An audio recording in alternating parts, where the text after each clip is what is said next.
கடந்த 10 ஆண்டுகளில் இந்தியாவில் டிஜிட்டல் வழியிலான பணப்பரிவர்த்தனைகள் பெருமளவில் அதிகரித்துள்ளன.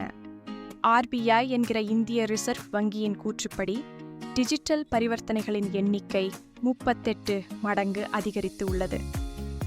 அதே நேரத்தில் இந்த பணப்பரிவர்த்தனைகளின் மொத்த மதிப்பு 3 மடங்கிற்கும் மேலாக உயர்ந்துள்ளது. ஒரு விரைவான ஸ்கேன் மூலம் பணத்தை அனுப்புவது முன்பை விட இப்போது எளிதாகிவிட்ட மறுகையில் மோசடிக்காரர்களால் பொதுமக்களின் பணம் திருடப்படுவதும் மிகவும் எளிதாகிவிட்டது. NCRP என்கிற தேசிய சைபர் குற்ற புகாரளிப்பு இணையதளத்தின் தரவுகளின்படி கடந்த 2025 ஆம் ஆண்டில் மட்டும் சுமார் 28 லட்சம் மோசடிகள் பதிவாகியுள்ளன. இன்னும் மோசமான விஷயம் என்னவென்றால், இந்த மோசடிகளின் மொத்த மதிப்பு ரூபாய் 22,931 கோடியாக உயர்ந்து உள்ளது. இதை கட்டுப்படுத்தும் விதமாக இந்திய ரிசர்வ் வங்கி மோசடியை கட்டுப்படுத்த டிஜிட்டல் பணப்பரிவர்த்தனைகளில் உள்ள பாதுகாப்பு அம்சங்களை ஆராய்தல் என்ற தலைப்பில் ஒரு புதிய கலந்துரையாடல் அறிக்கையை வெளியிட்டுள்ளது. இந்த அறிக்கையில் அதிகம் பேசப்படும் ஒரு யோசனை, உங்கள் கணக்கை உடனடியாக முடக்க அனுமதிக்கும் ஒரு பொதுவான கில் ஸ்விட்ச் ஆகும். இது ஒரு பெரிய பாதுகாப்பை வழங்குகிறது. RBI பரிந்துரைக்கும் கில் ஸ்விட்ச் ஆனது ஒரு தனிநபரின் முழுமையான டிஜிட்டல் நிதி பரிவர்த்தனைகளுக்கும் ஒரு விரிவான அவசரகால தடையாக செயல்படும். தற்போது ஒரு பயனர் பாதுகாப்பு மீறல் நடப்பதாக சந்தேகித்தால் தனித்தனி கார்டுகள் மற்றும் UPI முகவரிகளை முடக்க அவர்கள் பல வகையான பயன்பாடுகளையோ அல்லது வாடிக்கையாளர் சேவை மையங்களையோ அணுக வேண்டியுள்ளது. ஆனால் இந்த புதிய முன்மொழிவு இந்த கட்டுப்பாட்டை கணக்கு நிலைக்கு மாற்றுகிறது. ஒரே ஒரு பயன்பாட்டின் மூலம் ஒரு வாடிக்கையாளர் தனது வங்கி கணக்குடன் இணைக்கப்பட்ட ஒவ்வொரு டிஜிட்டல் சேனலையும் முடக்க முடியும். இதில் UPI, மொபைல் வங்கி பயன்பாடுகள் மற்றும் இணைய வங்கி சேவைகள் ஆகியவைகளும் அடங்கும். இந்த மாற்றம் பயனரின் முந்தைய அமைப்புகள் அனைத்தையும் மீறி செயல்படும். இந்த அமைப்பு செயல்படுத்தப்படும் போது வெளியே செல்லும் அனைத்து டிஜிட்டல் பரிவர்த்தனைகளும் நிறுத்தப்படும். மோசடிக்காரர்கள் பாதிக்கப்பட்டவரை மிரட்டி இந்த பாதுகாப்பை மீற செய்யாமல் இருப்பதை உறுதி செய்ய கணக்கை மீண்டும் செயல்படுத்தும் செயல்முறை தீவிரமாக இருக்கும். இதில் பல நிலை உறுதிப்படுத்தல் அல்லது வங்கி கிளைக்கு நேரில் செல்வது போன்றவை அடங்கும்.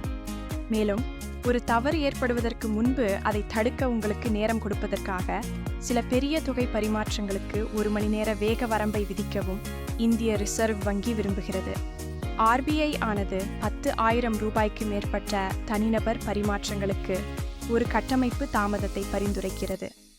UPI, உடனடி பண பரிமாற்ற சேவை, தேசிய மின்னணு நிதி பரிமாற்றம் மற்றும் நேரடி மொத்த தீர்வு போன்ற முறைகளின் மூலம் செய்யப்படும் பரிவர்த்தனைகளுக்கு 1 மணி நேர காத்திருப்பு நேரம் இருக்கும். இந்த செயல்பாட்டில் பணம் செலுத்துபவரின் வங்கி உடனடியாக பணத்தை பிடித்தம் செய்துவிடும். ஆனால் பணம் பெறுபவரால் அடுத்த 60 நிமிடங்களுக்கு அந்த பணத்தை அணுக முடியாது. இந்த காத்திருப்பு காலம் மோசடியால் பாதிக்கப்பட்டவர்கள் ஒரு தவறை அடையாளம் கண்டு நிதி நிரந்தரமாக பரிமாற்றப்படுவதற்கு முன்பு பண பரிமாற்றத்தை ரத்து செய்வதற்கான ஒரு வாய்ப்பாக அமைகிறது. மேலும் ஒரு வங்கியின் பாதுகாப்பு வழிமுறைகள் ஒரு குறிப்பிட்ட பயனருக்கு ஒரு பரிவர்த்தனையை அசாதாரணமானது என்று குறித்தால் அந்த வங்கி கூடுதல் மறு உறுதிப்படுத்தலை கோர வேண்டும். அந்த பணம் ஏன் சந்தேகத்திற்குரியது என்பதற்கான காரணம் குறித்த தகவல்களையும் ஒரு தெளிவான எச்சரிக்கையையும் வழங்க வேண்டும். வழக்கமான பரிவர்த்தனைகளுக்கு பயனர்கள் ஒயிட் லிஸ்டிங் முறை பயன்படுத்தலாம். இதில் முன்னரே சரிபார்க்கப்பட்ட நம்பகமான தொடர்புகளுக்கு செய்யப்படும் பண பரிவர்த்தனைகளுக்கு இந்த 1 மணி நேர தாமதம் பொருந்தாது. மூத்த குடிமக்கள் மற்றும் மாற்றுத்திறனாளிகள் எதிர்கொள்ளும் அபாயங்களை கருத்தில் கொண்டு இந்திய ரிசர்வ் வங்கி நம்பகமான நபர் அங்கீகார முறையை பரிந்துரைத்துள்ளது.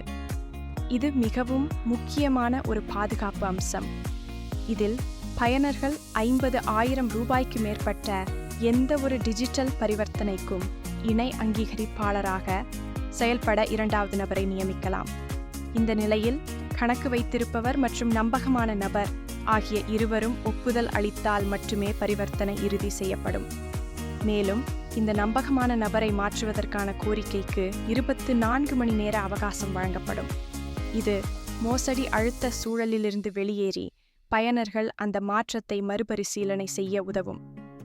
இது போன்ற புதிய பாதுகாப்பு அம்சங்கள் மூலம் டிஜிட்டல் பரிவர்த்தனைகளை இன்னும் பாதுகாப்பானதாகவும் நம்பகமானதாகவும் மாற்றுவதை இந்திய ரிசர்வ் வங்கி நோக்கமாக கொண்டுள்ளது. இப்போது நீங்கள் கவலையின்றி டிஜிட்டல் முறையில் பணம் செலுத்தலாம்.